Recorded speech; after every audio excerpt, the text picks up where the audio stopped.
पिता परमेश्वर और प्रभु यीशु मसीह के नाम में आप सबका एक बार फिर से स्वागत है। हम जारी रखेंगे हमारा विषय एक जिसका नाम था या जिसका नाम है the keys to unlock the Bible, Bible को खोलने की चाबियां। यह विषय इतना महत्वपूर्ण है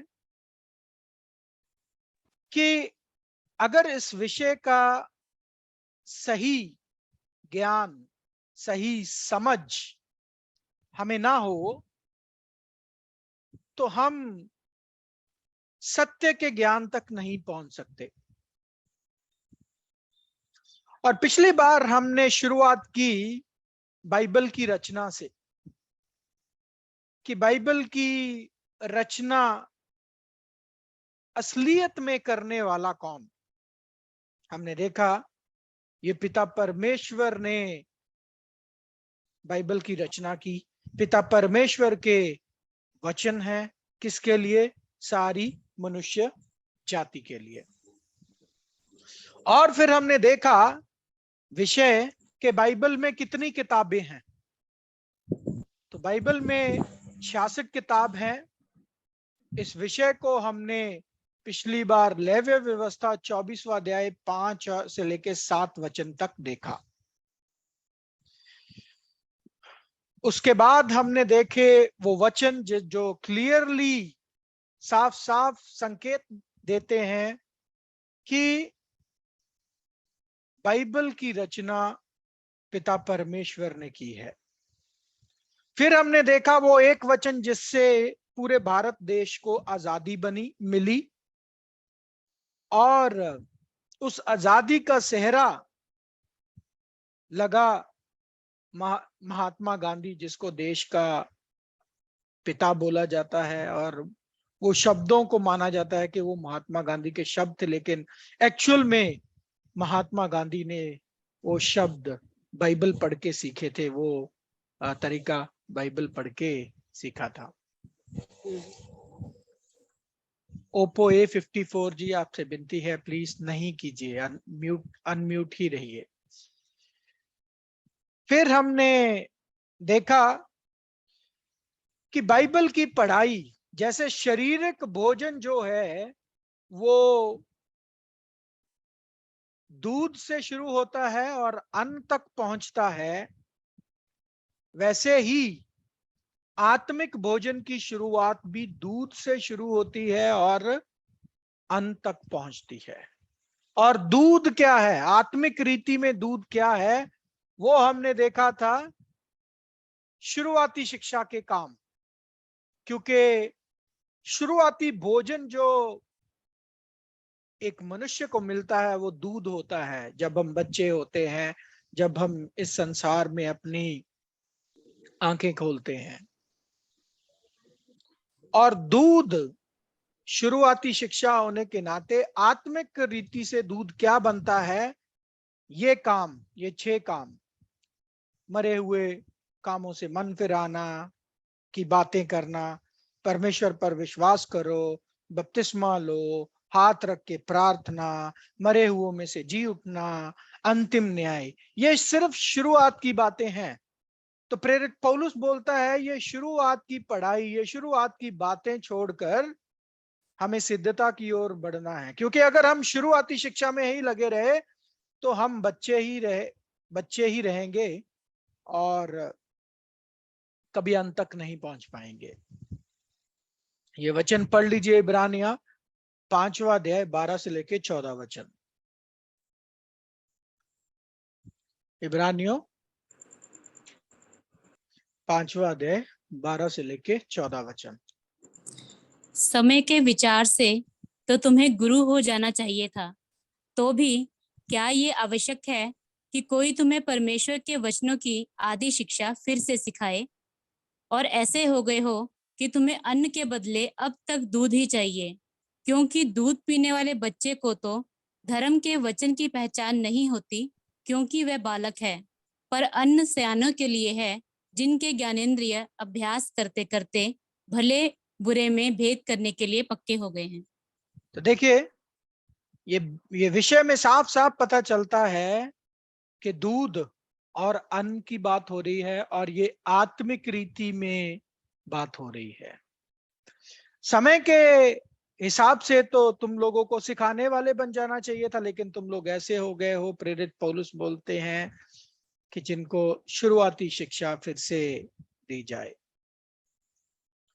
तो ये बातें देखने के बाद हम पहुंचे थे हमारी पहली चाबी, पहली सुनहरी चाबी, जो बड़ी अहम है अगर आपको बाइबल के असली ज्ञान तक, सत्य के ज्ञान तक पहुंचना है। तो खजाना जो होता है ना, खजाने की कोई चाबी होती है।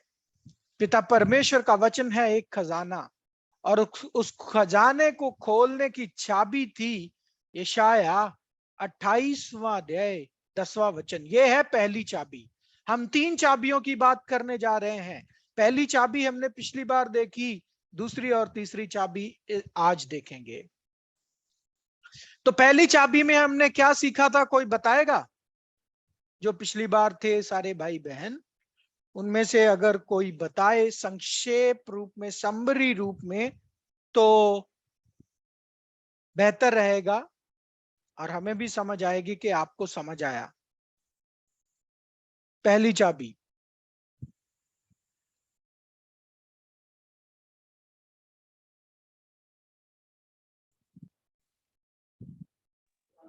हेलो जी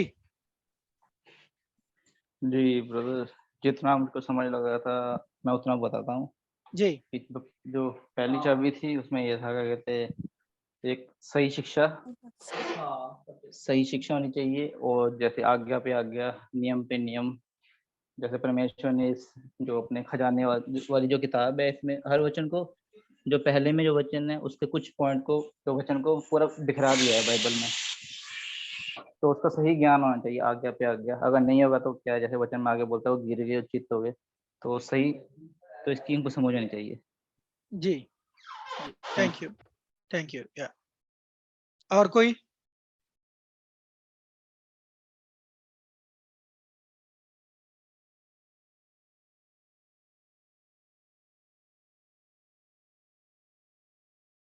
ओके। तो ये पहली चाबी के तहत हमने वचन पढ़ा था, क्योंकि आज्ञा पर आज्ञा, आज्ञा पर आज्ञा, नियम पर नियम, नियम पर नियम, थोड़ा यहां थोड़ा वहां। तो ये विषय था, ये वचन है किस कॉन्टेक्स्ट में? ये कॉन्टेक्स्ट है कि परमेश्वर अपने वचनों का ज्ञान किसको देना चाहते हैं। अभी ये क्या बात है, ये वचन का अर्थ क्या है, इसको हमने ब्रेक किया था कि हमने शब्दों का मतलब ढूंढने की कोशिश की। तो पहला शब्द इसमें है आज्ञा, इंग्लिश में शब्द था प्रीसेप्ट, प्रीसेप्ट। और दूसरा शब्द है नियम, इंग्लिश में शब्द है लाइन। तो प्रीसेप्ट और लाइन शब्द का मतलब क्या था? प्रीसेप्ट शब्द का मतलब होता है टीचिंग्स और सब्जेक्ट्स, यानी कि विषय और शिक्षा। तो आप चाहे विषय लगा लो, चाहे शिक्षा लगा लो। तो आज्ञा को, आज्ञा शब्द को हम बदलेंगे और लगाएंगे विषय। और लाइन शब्द जो था इंग्लिश का, उसका मतलब था वर्स, वर्स, जो वर्सेस में बाइबल बटी हुई है। तो जब इन शब्दों को हम बदल देते हैं इस वचन में, तो क्या बनता है? शिक्षा पर शिक्षा, या विषय पर विषय, विषय पर विषय, वाक्य पर वाक्य, वाक्य पर वाक्य, थोड़ा यहां थोड़ा वहां। तो इसका मतलब यह हुआ कि बाइबल में बहुत सारे विषय हैं, इसलिए बोला विषय पर विषय, विषय पर विषय। और एक एक विषय के लिए अनेक अनेक वाक्य हैं। एक ही जगह सारे वाक्य नहीं है। अनेक वाक्य हैं जो कहाँ हैं, थोड़ा यहां थोड़ा वहां, मतलब पूरी बाइबल में बिखरे पड़े हैं, पूरी बाइबल में 66 किताबों में बिखरे पड़े हैं। ठीक है, तो ये है इस वचन का मतलब, अर्थ। हमने उदाहरण देखी हनूक का विषय। हनूक के विषय में 3 किताब में जिक्र है, उत्पत्ति में है, इब्रानियों में है, यहूदा में है, और तीनों में हमें कुछ ना कुछ बात पता चलती है। और अगर ये तीनों वचन एक साथ ना हो तो हमें पूरा सत्य समझ नहीं आ सकता। हम कभी हनूक के विषय में पूरे तरीके से सत्य को नहीं जान सकेंगे। यह सिर्फ एक उदाहरण आपकी समझ के लिए कि हनूक है एक विषय, कि हनूक के साथ क्या हुआ, और हनूक के रिलेटेड है 3 वचन जो आपके सामने हैं, और कहां बिखरे पड़े, थोड़ा यहां थोड़ा वहां, मतलब कुछ उत्पत्ति में, कुछ इब्रानिया में, कुछ यहूदा में। और परमेश्वर की गारंटी है, यशाया 34वां अध्याय 16 और 17 वचन पढ़ा था कि परमेश्वर की पुस्तक में से ढूंढकर पढ़ो, इनमें से एक भी बात पूरा हुए ना रहेगी, क्योंकि बिना जोड़ा ना रहेगा। बिना जोड़ा मतलब अगर बाइबल में कहीं प्रश्न उठ रहा है तो उसका उत्तर देने के लिए, उसका उत्तर देने के लिए वचन भी है। तो ये परमेश्वर की गारंटी है, क्योंकि मैंने अपने मुंह से ये आज्ञा दी है और उसकी आत्मा ने ही उन्हें इकट्ठा किया। याद रखिएगा, किसी भी विषय की असली तह तक पहुंचने के लिए परमेश्वर का आत्मा होना बहुत जरूरी है। बिना परमेश्वर के आत्मा के हम सत्य तक नहीं पहुंच सकते। और फिर 17वें वचन में हमने देखा था कि परमेश्वर ने कौन सा तरीका अपनाया इन वचनों को पूरी बाइबल में बिखेरने के लिए। तो हमने देखा परमेश्वर ने लॉट डाला, चिट्ठी डाली, लॉट डाला। जैसे आपने देखा होगा, एक पेज लेंगे, उस पेज के 4 हिस्से करेंगे, और 4 हिस्से पे कुछ कुछ लिख दिया, कुछ हिस्सा कुछ लिख दिया, कुछ हिस्सा कुछ लिख दिया, और उनको पूरा किताब में डाल दिया। तो ये हमने पिछली बार देखा। फिर हमने देखा 2 वचन तुलना की, यशाया 28वां अध्याय 10वां वचन, और 2 वचन बाद 13वां वचन। दोनों एक जैसे वचन, लेकिन 13वें में कुछ थोड़ा और लिखा हुआ था। और हमने देखा उसमें क्या ऐसी ऐसी क्या, देखो हमने जाना पिछली बार कि परमेश्वर बेवजह कुछ नहीं लिखते, क्योंकि याद रखो ये परमेश्वर के वचन हैं। ये लिखने वाले तो मनुष्य थे, लेकिन लिखवाने वाले पिता परमेश्वर थे। तो अगर बेवजह हम कुछ नहीं करते तो बेवजह परमेश्वर कैसे कुछ कर सकते हैं। तो अगर ये वचन 2 वचनों बाद दोबारा से वचन रिपीट हो रहा है और उसके साथ कुछ एडिशनल और बात लिखी हुई है, इसका मतलब कोई ना कोई तो इसमें बात होगी। तो क्या है ये बात कि बाइबल स्टडी 2 तरह की होती है, और बाइबल स्टडी एक तो आपको आगे लेके जाती है, आत्मिक रीति में बढ़ाती है, सत्य के ज्ञान में आप बढ़ते जाते हैं। और दूसरी तरह की बाइबल स्टडी ये है जो आपको ठोकर खिलाकर गिरा देती है, आप घायल हो जाते हो, ऐसे फंदे में फंस जाते हो कि आगे नहीं बढ़ पाते। और इसकी अनुमति परमेश्वर ने दी है, और पहले ही लगभग 4000 साल पहले यशाया भविष्यवक्ता के द्वारा इस बात को रिकॉर्ड करवा दिया। पढ़ लीजिए ये वचन। इसलिए यहोवा का वचन उनके पास आज्ञा पर आज्ञा, आज्ञा पर आज्ञा, नियम पर नियम, नियम पर नियम, थोड़ा यहां थोड़ा वहां, सेम वचन है यहां तक। लेकिन उसके बाद जिससे वे ठोकर खाकर चित गिरे और घायल हो जाएं और फंदे में फंसकर पकड़े जाएं। तो ये हमने देखा। फिर हमने देखा एक टेस्ट रखते हैं कि हम जो आपके सामने प्रस्तुत कर रहे हैं बाइबल स्टडी के रूप में, क्या ये आपको आगे को लेके जाएगा और क्या आपको ये पीछे को लेके जाएगा। तो हमने एक टेस्ट रखा, आपसे ही क्वेश्चन पूछा, क्या आत्मा मरता है, और दूसरा क्वेश्चन पूछा क्या आत्मा नरक में जाता है। तो आपने बोला नहीं, लेकिन हमने पढ़ा मत्ती 10वां अध्याय 28वें वचन में, दोबारा से पढ़ लीजिए, आप में से आज कई लोग नए हैं। मत्ती 10वां अध्याय 28 वचन में, जहां पे प्रभु बोलते हैं इंसानों से मत डरना जो शरीर को मार सकते हैं, परंतु उससे डरो जो शरीर और आत्मा दोनों का नरक में नाश कर सकते हैं। तो मत्ती 10वां अध्याय 28वें वचन में आप अपने रेफरेंस के लिए पढ़ सकते हैं।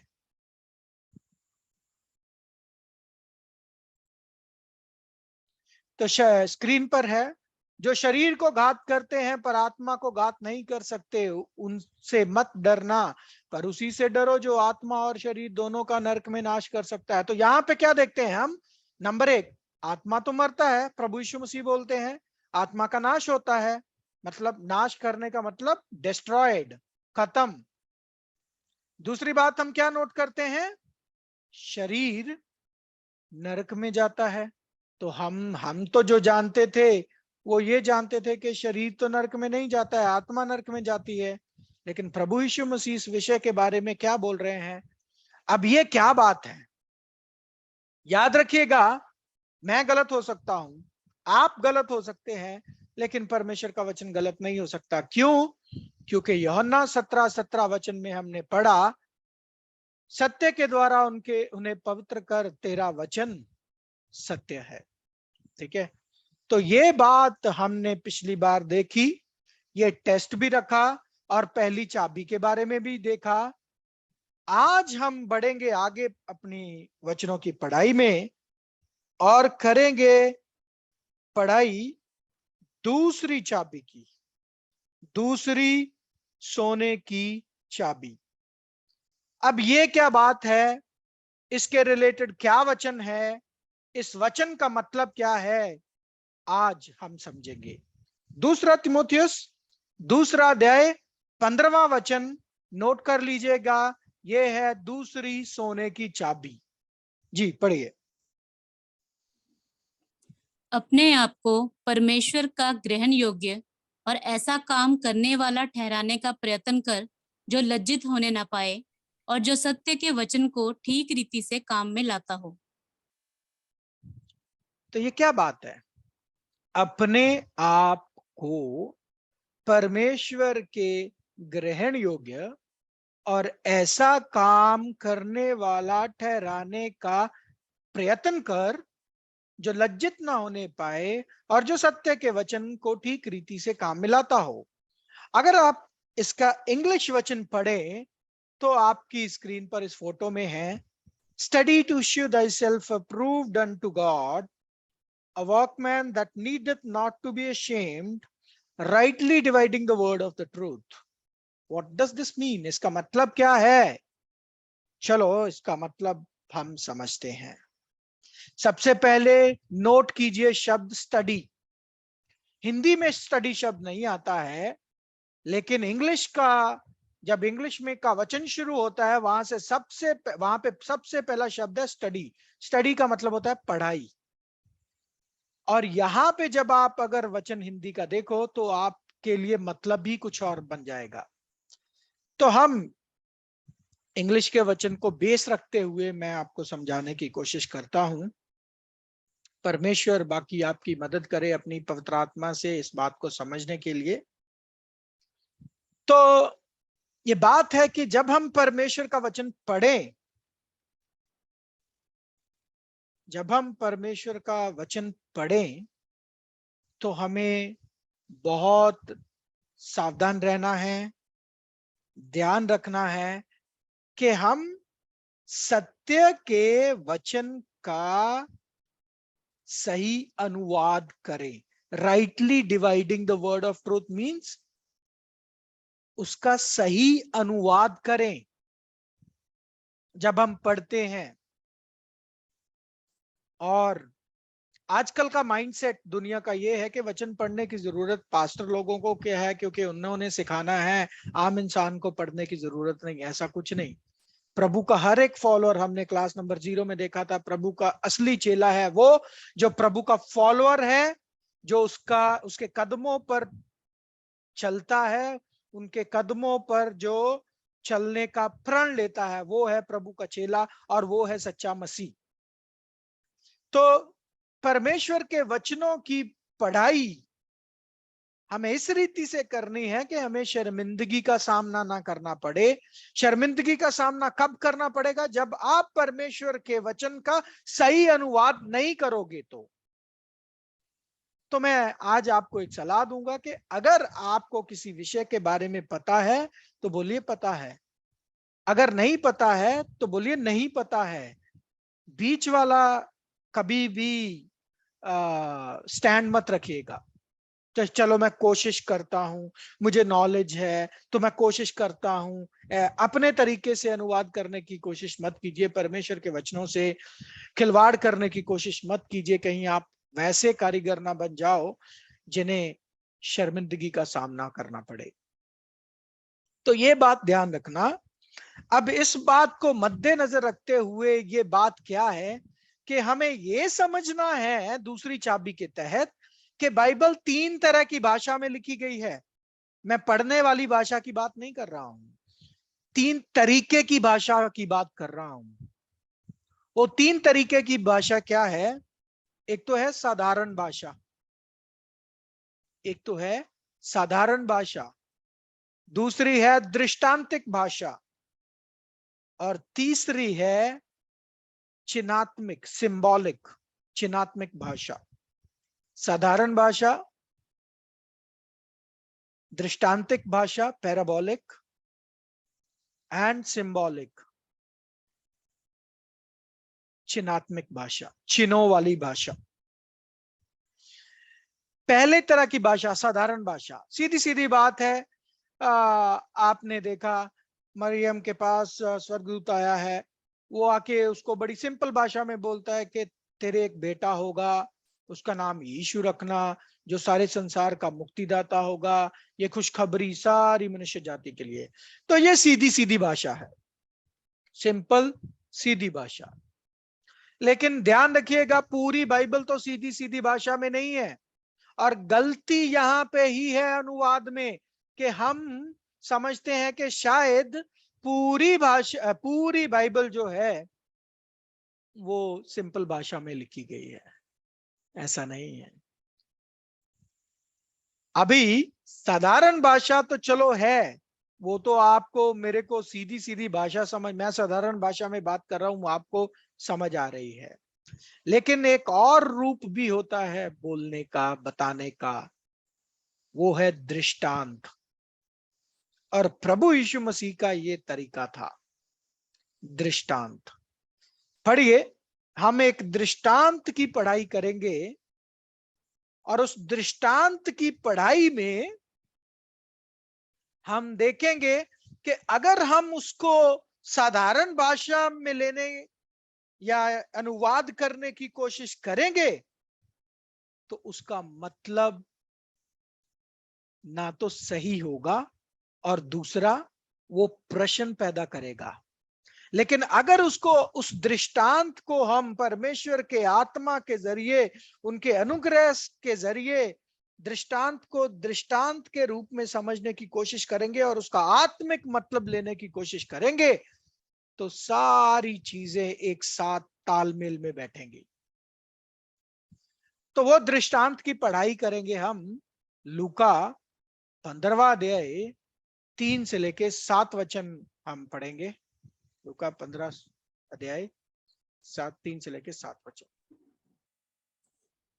तब उसने उनसे ये दृष्टांत कहा, तुम में से कौन है जिसकी 100 भेड़ें हो और उनमें से एक खो जाए, तो 99 को जंगल में छोड़कर उस खोई हुई को जब तक मिल ना जाए खोजता ना रहे, और जब मिल जाती है तब वह बड़े आनंद से उसे कांधे पर उठा लेता है और घर में आकर मित्रों और पड़ोसियों को इकट्ठे करके कहता है, मेरे साथ आनंद करो क्योंकि मेरी खोई हुई भेड़ मिल गई है। तुमसे कहता हूँ कि इसी रीति से एक मन फिराने वाले पापी के विषय में भी स्वर्ग में इतना ही आनंद होगा जितना कि 99 ऐसे धर्मियों के विषय नहीं होता जिन्हें मन फिराने की आवश्यकता नहीं। तो देखिए,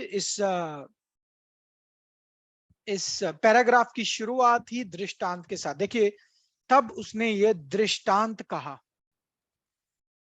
आपने ये वचनों को बहुत बार सुना होगा। कब सुना, कहां पे सुना? ये सुनाया जाता है या ये पढ़ा जाता है कब? जब एक पापी, एक अविश्वासी प्रभु यीशु मसीह के नाम पर बपतिस्मा लेने आता है, और तब ये दृष्टांत को पढ़ा जाता है और कहा जाता है कि ये वो एक खोई हुई भेड़ थी, ये आज वापस आ गई। ऐसा ही है, ऐसा ही होता है ना। यहां पे हम गलती कर गए। हमने दृष्टांत को साधारण भाषा में ले लिया।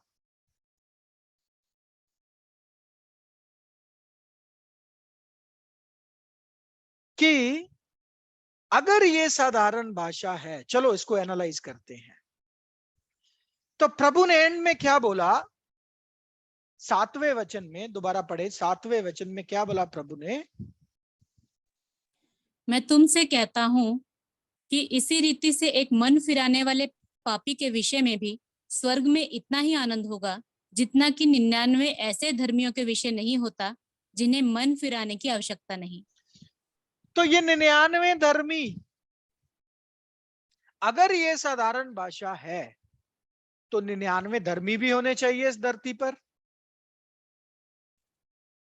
और अगर ये साधारण भाषा नहीं है तो हम एक पापी के विषय में ये बात नहीं कर सकते। तो अभी फैसला आपको लेना है कि आप मुझे 99 धर्मी ढूंढ के दिखाइए इस धरती पर, जिनको मन फिराने की जरूरत नहीं है। इतने धर्मी 99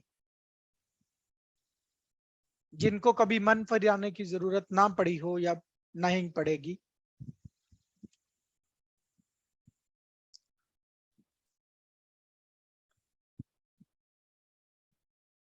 तो चलो, इस प्रश्न का उत्तर वचन ही देता है। ना मेरा उत्तर सही हो सकता है, ना आपका उत्तर सही हो सकता है, वचन का उत्तर सही होगा। तो वचन क्या बोलता है कि क्या इतने धर्मी आपको मिलेंगे? तो रोमिया 3 अध्याय 10वें वचन में पढ़ लेते हैं। जैसा लिखा है कि कोई धर्मी नहीं, एक भी नहीं।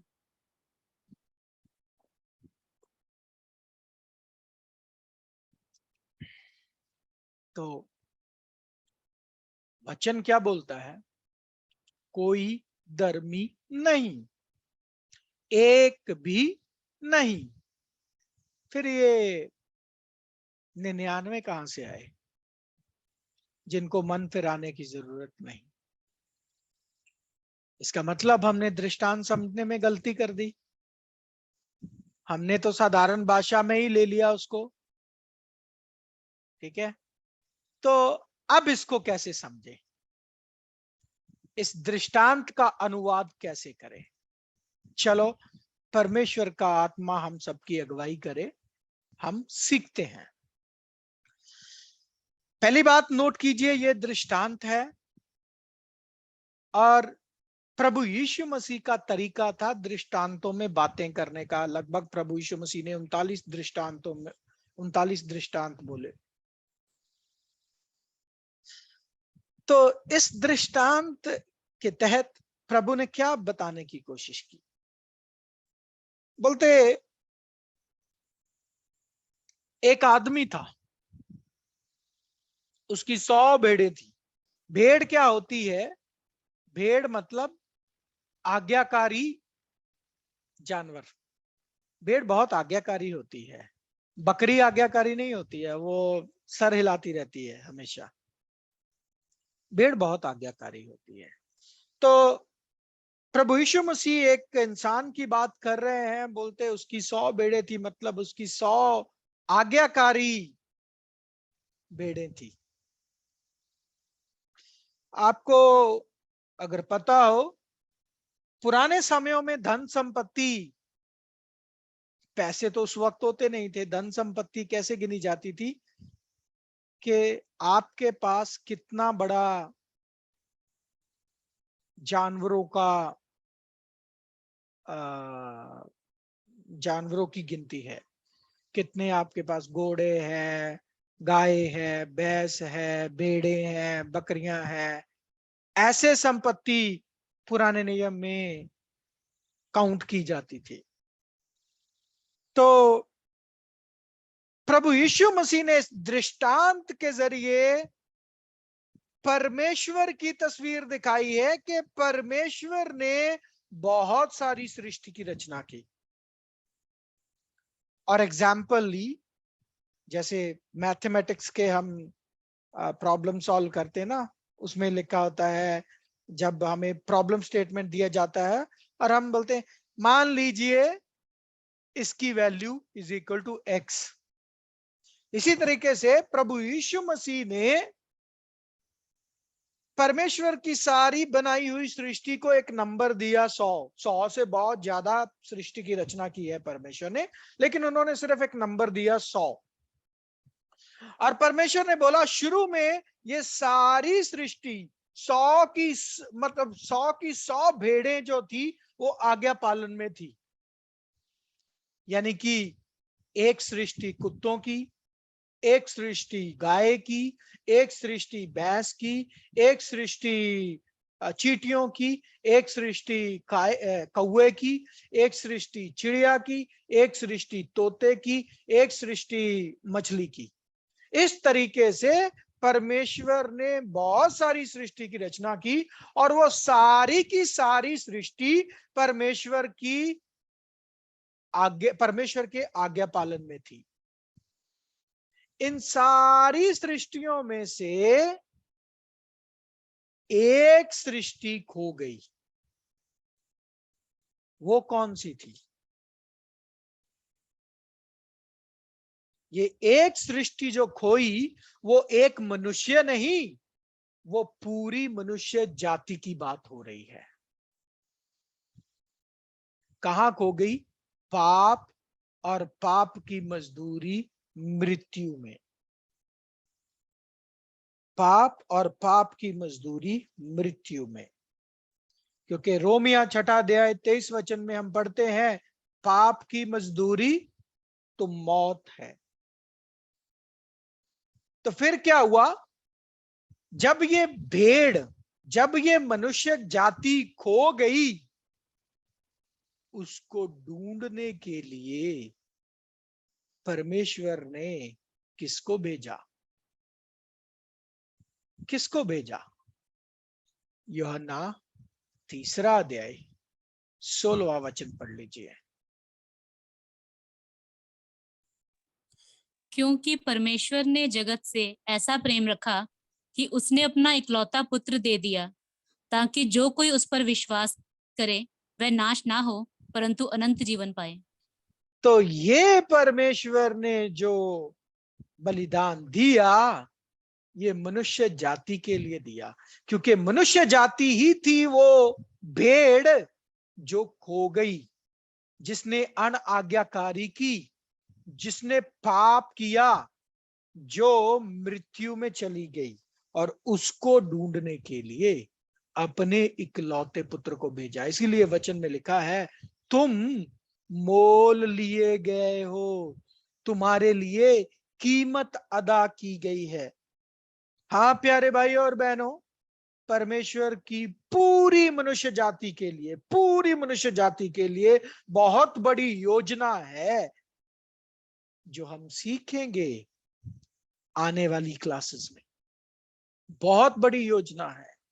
परमेश्वर सचमुच प्रेम है और उस प्रेम के तहत परमेश्वर का अनुग्रह सारी मनुष्य जाति पर फैलेगा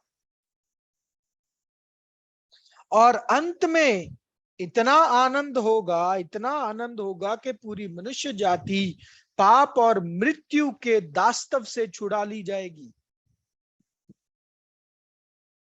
लेकिन इसकी समझ, इसकी गहराई हम आने वाले विषयों में आपके सामने प्रकट करेंगे पूरी डिटेल्स में। लेकिन यह सिर्फ आपको एक उदाहरण दिखाई कि दृष्टांतिक भाषा को साधारण रीति से आप समझोगे तो आप गलत हो जाओगे, आपका अनुवाद गलत हो जाएगा। जैसे एक और दृष्टांत प्रभु ने बोला, परमेश्वर का राज्य एक राई के दाने के समान है जिसे मनुष्य ने लिया, उसको बो दिया और वो जब बढ़ा तो वो पेड़ बन गया। कभी आपने देखा है सरसों का बूटा जो है या सरसों का पौधा जो है वो पेड़ बने? सरसों का पौधा कभी पेड़ नहीं बनता। तो ये जो बात प्रभु ने बोली, ये भी दृष्टांत की बात है। इसको आने वाले विषयों में हम पढ़ेंगे। तो प्यारे भाइयों और बहनों, इस दूसरी चाबी के तहत हमने देखा दूसरी तरह की भाषा। एक तो पहली भाषा साधारण भाषा, दूसरी भाषा दृष्टांतिक भाषा, तीसरी तरह की भाषा है चिन्हात्मक भाषा। चिन्हात्मक भाषा, चिन्हों वाली भाषा। तो ये चिन्हों वाली भाषा क्या होती है? चिन्हों वाली भाषा हमारे नेचर में जो चीजें हम देखते हैं उनको लेकर उनके मतलब स्थापित कर दिए प्रभु ने, और उनको लेकर वचन में उनको इस्तेमाल करके वाक्यों में छोड़ दिया। जैसे प्रकाशित वाक्य, हिजकियल, दानियल, यशाया, ऐसे होशे, इवन भजन संगीता, शुभोपदेशक, सॉन्ग्स ऑफ सोलोमन, ऐसे बहुत सारी किताबें भविष्य वक्ताओं की किताबों में आपको चिन्ह मिलेंगे। लेकिन अगर आपको चिन्हों का मतलब नहीं पता है, आप कभी भी सही अनुवाद न कर पाओगे, न बाइबल की बात को समझ पाओगे, न परमेश्वर की योजना को समझ पाओगे, ना ही सत्य के ज्ञान तक पहुंच पाओगे। तो चलो वचन पढ़ते हैं। प्रकाशित वाक्य पहला अध्याय पहला वचन।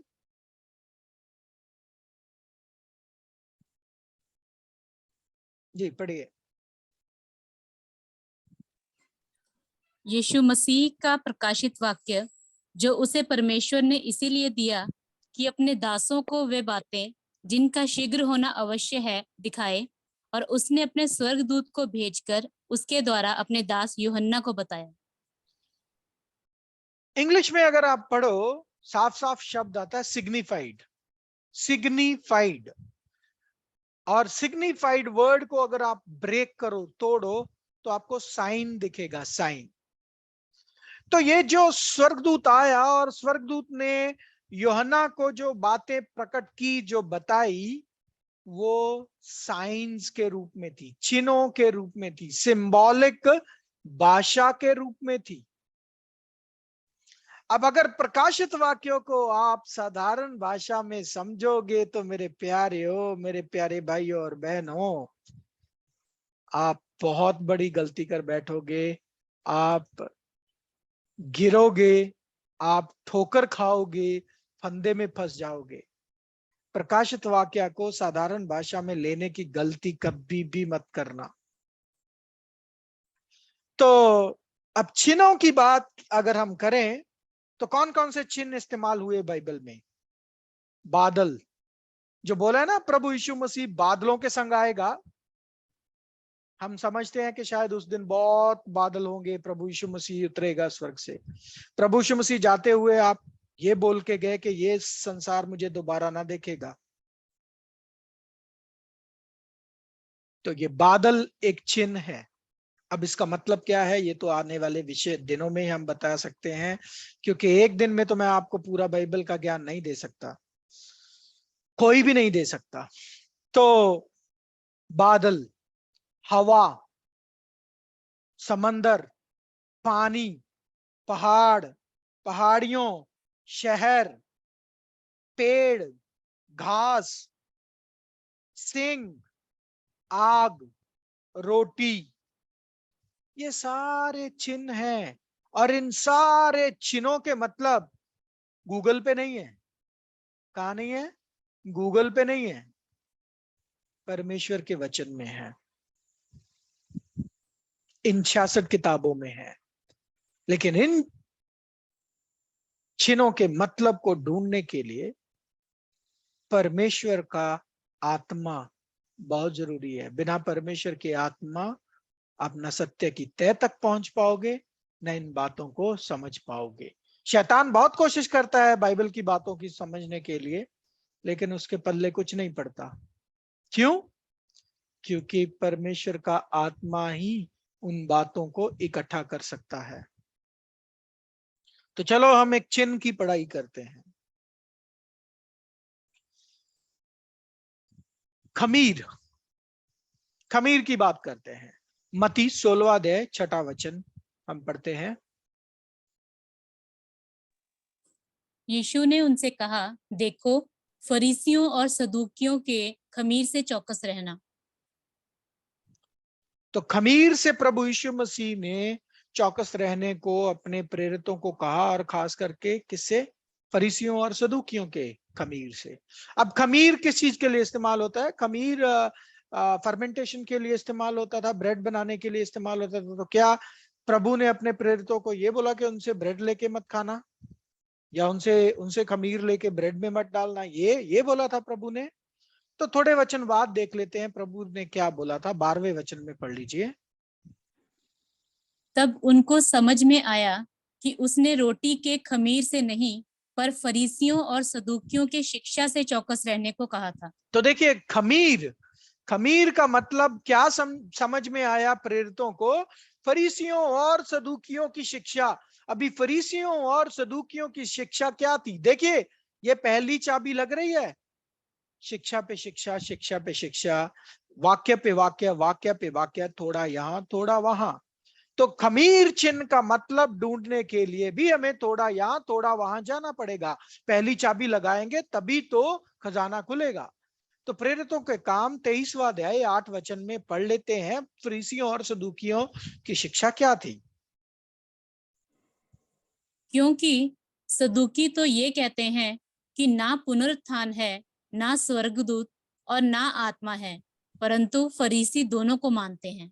तो देखिए, सदूकी क्या बोलते हैं? ना तो किसी का पुनरुत्थान होना है, जो बाइबल की शिक्षा के बिल्कुल विरुद्ध है, ना स्वर्गदूत है, जो बाइबल की शिक्षा के बिल्कुल विरुद्ध है, ना आत्मा है, जो बाइबल की शिक्षा के बिल्कुल विरुद्ध है।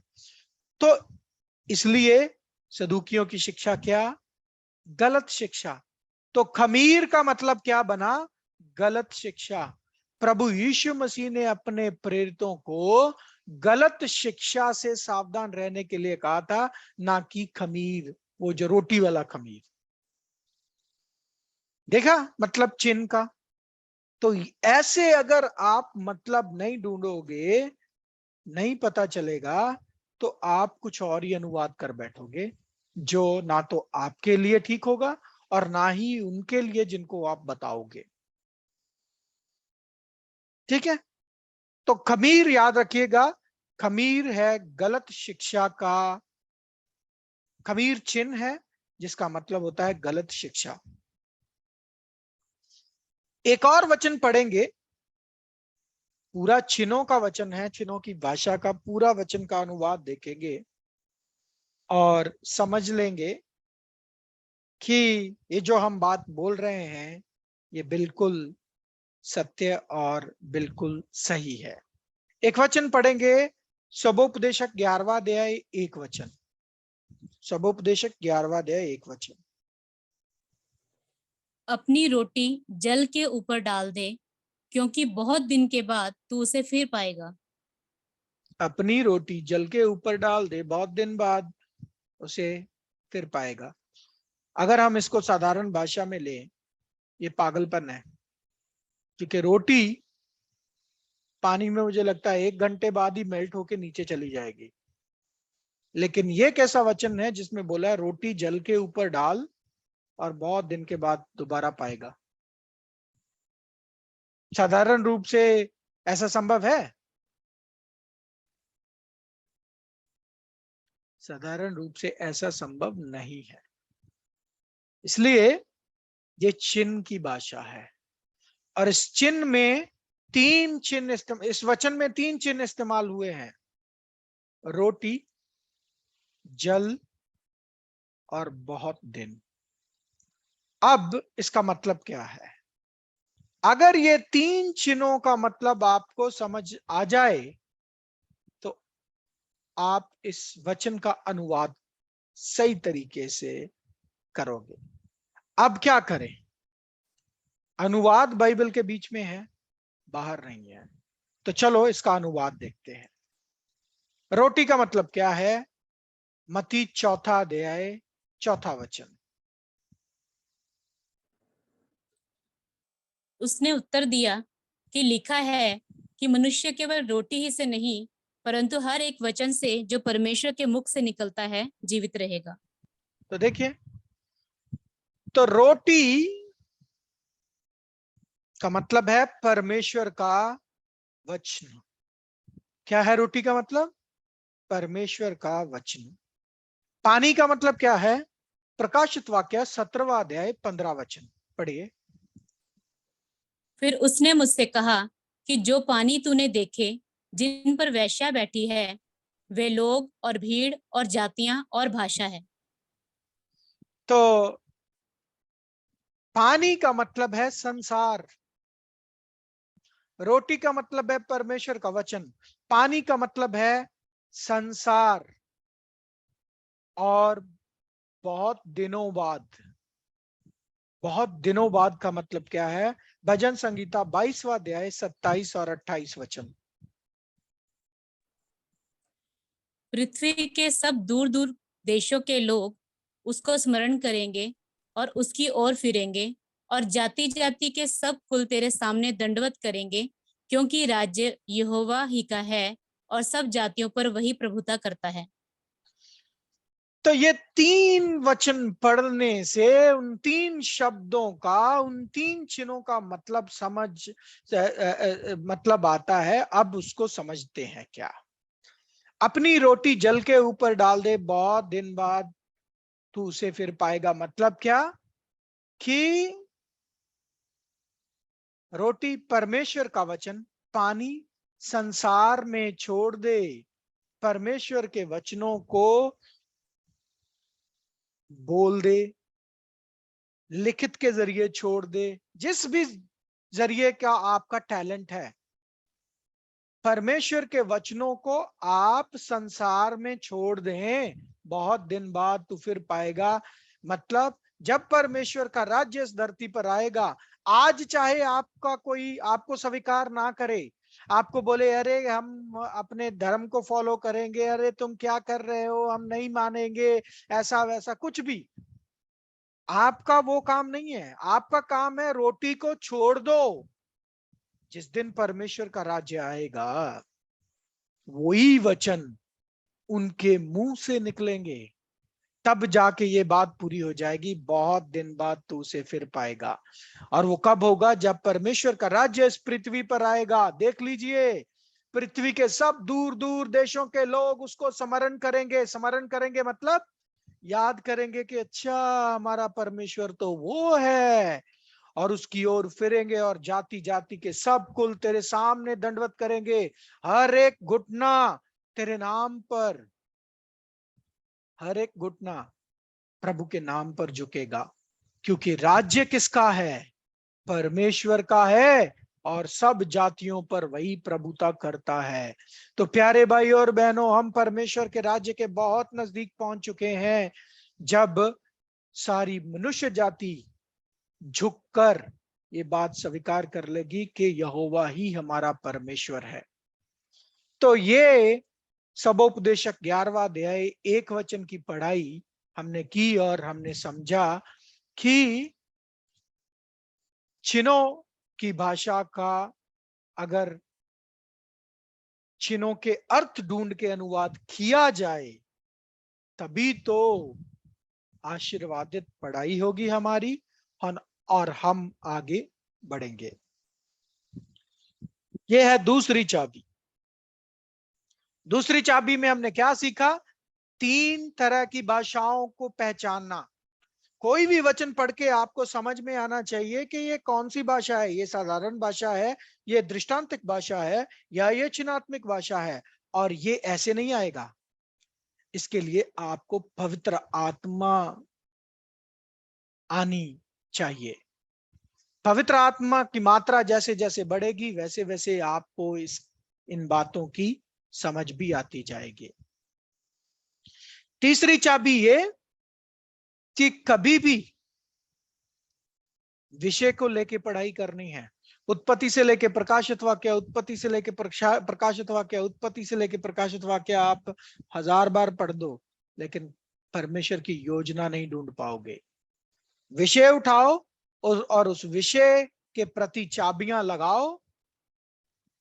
पहली चाबी क्या है? थोड़ा यहां थोड़ा वहां, सारे वचनों को इकट्ठा करो और उन वचनों को देखो कि ये कौन सी भाषा है और उस भाषा के अनुसार उसका अनुवाद करो। ये है तीसरी चाबी। तब जाके आपकी बाइबल की पढ़ाई फ्रूटफुल, फलदायक, आत्मिक रीति में आपको आगे बढ़ाने वाली हो जाएगी। तो आजकल तो परमेश्वर के अनुग्रह से बहुत सारे टूल्स आ गए हैं, कंकॉर्डेंसेस आ गई हैं। आपको पता चल जाता है कि इब्रानी भाषा में क्या लिखा गया था, यूनानी भाषा में क्या लिखा गया था, वो कौन सा शब्द था, उसका क्या मतलब था, सब आपको आज कंप्यूटराइजेशन के समय में आपके सामने है। तो प्यारे भाइयों और बहनों, ये है 3 चाबियां सुनहरी। अगर इन 3 चाबियों को आप लगाओगे तो सचमुच परमेश्वर के अनुग्रह से आप सत्य की तह तक पहुंच जाओगे। अंत में प्यारे भाई और बहनों, हम कुछ चिन्हों को पढ़ेंगे और इन चिन्हों का अर्थ क्या है वो जानेंगे, आपकी खुद की समझ के लिए, आपकी खुद की पढ़ाई के लिए। एक वचन पढ़ेंगे, यिर्मयाह 23वां अध्याय 29 वचन। यहोवा की ये भी वाणी है कि क्या मेरा वचन आग सा नहीं, फिर क्या वह ऐसा हथौड़ा नहीं जो पत्थर को फोड़ डाले। तो परमेश्वर का वचन एक हथौड़े के समान, एक आग के समान तुलना की गई है। तो जब आग इस्तेमाल हो शब्द, उसका मतलब परमेश्वर का वचन। हथौड़ा जब इस्तेमाल हो तो भी उसका मतलब परमेश्वर का वचन, क्योंकि हथौड़ा चट्टान को चूर चूर कर देता है, कठोर से कठोर चीज को तोड़ देता है, और आग भस्म भी करती है और शुद्ध भी करती है। इसलिए ये 2 चिन्ह परमेश्वर के वचन के लिए। एक और चिन्ह रोशनी, भजन संगीता 119 का 105 वचन। तेरा वचन मेरे पांव के लिए दीपक और मेरे मार्ग के लिए उजाला है। तो परमेश्वर के वचन को बोला उजाला, रोशनी। और यशाया 60:2 में रोशनी का उल्टा क्या होता है? अंधकार। तो अंधकार का मतलब होता है झूठ। पढ़ लीजिए यशाया 60:2। देख, पृथ्वी पर तो अंधियारा और राज्य राज्य के लोगों पर घोर अंधकार छाया हुआ है, परंतु तेरे ऊपर यहोवा उदय होगा और उसका तेज तुझ पर प्रकट होगा। तो देखिए, ये उजाला शब्द जो था, उजाला मतलब रोशनी, रोशनी मतलब परमेश्वर का वचन, और परमेश्वर का वचन यानी सत्य। और उजाले का उल्ट होता है अंधकार, और अंधकार मतलब झूठ। और ये वचन भविष्यवाणी के रूप में देखिए क्या बोलता है, सारी पृथ्वी पर तो अंधकार है, मतलब झूठ का बोलबाला है। आज आप देखो, अगर झूठ ही झूठ चलता है हर तरफ। तो रोशनी का मतलब परमेश्वर का वचन और अंधकार का मतलब झूठ, रोशनी का मतलब सत्य। उसके बाद तलवार, तलवार भी परमेश्वर का वचन। और रोटी हमने देख ही लिया है, रोटी परमेश्वर का वचन। तो ये कुछ चिन्ह है, बाकी चिन्हों की पढ़ाई हम जैसे जैसे क्लासेस में आते जाएंगे वो चिन्ह उसके साथ साथ हम करते जाएंगे। तो इसके साथ ही हमारा पहला विषय इधर खत्म होता है और हम अंत वचन पढ़ेंगे, दूसरा तिमोथियस 3 अध्याय 16 से लेके 17 वचन। संपूर्ण पवित्र शास्त्र परमेश्वर की प्रेरणा से रचा गया है और उपदेश और समझाने और सुधारने और धार्मिकता की शिक्षा के लिए लाभदायक है, ताकि परमेश्वर का जन सिद्ध बने और हर एक भले काम के लिए तत्पर हो जाए। तो देखिए, पूरा पवित्र शास्त्र परमेश्वर की प्रेरणा से है, आपके उपदेश के लिए, आपको समझाने के लिए, सुधारने के लिए, आपको धार्मिकता की शिक्षा देने के लिए, ताकि आप परमेश्वर के जन बनो। और परमेश्वर के जन तभी बन सकते हो जब आप सिद्ध बनोगे, और सिद्ध बिना परमेश्वर के सत्य के नहीं बन सकते। अंत में प्यारे भाई और बहनों, आप सबके लिए एक वायदा पढ़ लीजिए, यूहन्ना 8वां अध्याय 32 वचन। और सत्य को जानोगे और सत्य तुम्हें स्वतंत्र करेगा। सत्य को जानोगे, सत्य तुम्हें स्वतंत्र करेगा। मतलब जिस दिन आपको परमेश्वर के वचनों के का सही अनुवाद सत्य के रूप में प्रकट हुआ, वो आपके लिए इतना बड़ा आशीर्वाद होगा कि आप आजाद हो जाओगे, आप बहुत लाइट फील करोगे, आप पर परमेश्वर का अनुग्रह चमकेगा। इसी के साथ प्यारे भाई और बहनों, क्लास नंबर 1 खत्म होती है और हमने परमेश्वर के अनुग्रह से सही दिशा में पहला कदम उठा लिया है।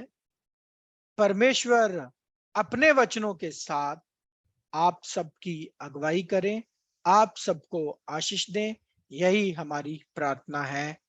आमीन।